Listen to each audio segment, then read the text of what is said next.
అన్న OG movie వస్తుంది కదన్న పవన్ కళ్యాణ్ గారిది. ఎలా ఉంటుంది అనుకోవచ్చు? మంచి హిట్ అవుతుంది అనుకుంటున్నాను. మంచి కాన్సెప్ట్తో మంచి ఇదిగా తీస్తున్నారు.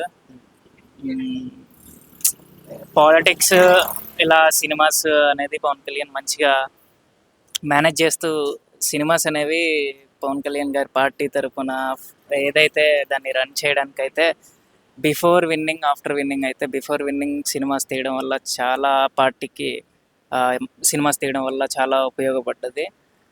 తర్వాత డిప్యూటీ సీఎం అయిన తర్వాత పవన్ కళ్యాణ్ గారు సినిమాస్ అనేవి తీయడం చాలా తక్కువ అవుతుంది. ఎందుకంటే నేను అనుకుంటున్నాను, ఎందుకంటే యాజ్ ఏ డిప్యూటీ సీఎంగా పవన్ కళ్యాణ్ గారికి ఉన్న రెస్పాన్సిబిలిటీస్ కానీ, స్టేట్ తరపున రెస్పాన్సిబిలిటీస్ కానీ, ఇంకేమైనా సరే డెవలపింగ్ ఏపీ అనేది డెవలపింగ్ స్టేజ్కి వెళ్ళడానికి పవన్ కళ్యాణ్ గారు మంచి పాత్ర వహిస్తారని నేను అనుకుంటున్నాను.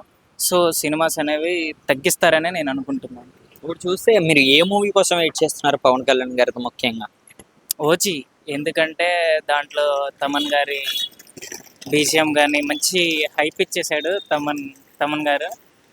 దట్టు పవన్ కళ్యాణ్ గారి స్వాగ్కి, తమన్ గారి మ్యూజిక్కి రెండిట్లకి మంచి సెట్ అవుతుందనే అనుకుంటున్నాం. దట్టు ఒక ఇంటర్వ్యూలో తమన్ గారు కూడా చెప్పారు మంచిగా, ఏది తమిళ వాళ్ళందరికీ ఈ సినిమా ఒక్కదాంతో సమాధానం చెప్తామనేసి మీసం మీద చేసి సంథింగ్ ఏదో చెప్తారు.